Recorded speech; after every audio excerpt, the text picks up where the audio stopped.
Chair recognizes the lady from Kenton 64 for discussion of the matter. Thank you, Mr. Speaker. Will the lady yield to a question? She will yield. Lady, I appreciate the work that you've done on this, and I do appreciate the work of the committee sub, genuinely, I do. I still have grave concerns with this bill.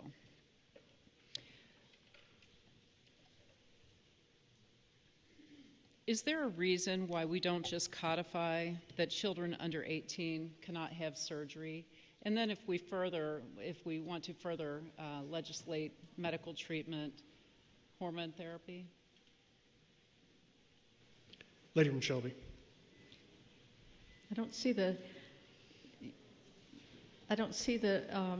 compelling government interest to do such a thing. Lady from Kenton. Not all surgeries are innately dangerous and provide, as the statistics show, long-term harm to children. Lady from Kenton. May I speak on the bill, please? Yes, ma'am. Thank you, Mr. Speaker. I understand the reason why we might want to protect children from a permanent decision around this type of surgery, but it's already the law that children cannot consent to surgery under 18 without their parents' approval. And so,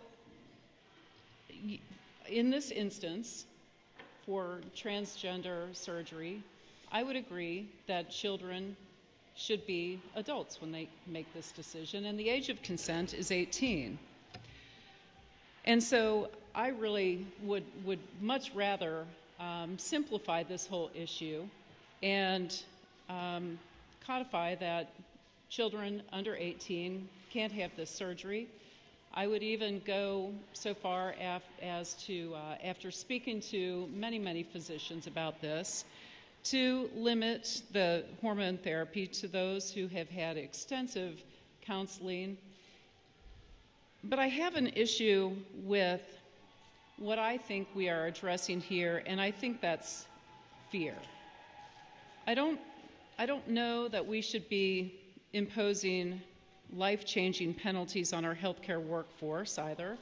This will affect all the healthcare workers who work here forever. And I just think that we're sending the wrong message in saying that on one hand we value our healthcare workers and we're working on legislation to improve our healthcare worker situation, but on the other hand we're imposing a 30-year statute of limitations. That sends a huge message to our healthcare workers that we are going to micromanage you, we are going to insert government into the practice of medicine, and we are going to punish you if you step out of line. I feel like we're stripping authority from our licensure boards, and these licensure boards are obligated to report, to investigate, to penalize any ethical breach, and especially any malpractice. So instead, let's strengthen what our boards can do instead of inserting government. This proposal undermines everything that we're doing to increase our healthcare workforce, as I've said and addressed the shortfall. And I appreciate the work that you've done in the committee substitute to eliminate the counselors and the psychiatrists and the psychologists, I guess, and the school counselors, but 80% of what family practitioners and many other physicians do in their practice is address mental health. It's not only counselors who address mental health of their patients. Patients come in with a wide variety of situations, and their physicians need to be those trusted individuals with whom they can have a confidential conversation. I feel like we're legislating what physicians, and we had this discussion. I wasn't sure why podiatrists were in the bill, but evidently we are concerned about podiatrists and what they say in the exam room as well.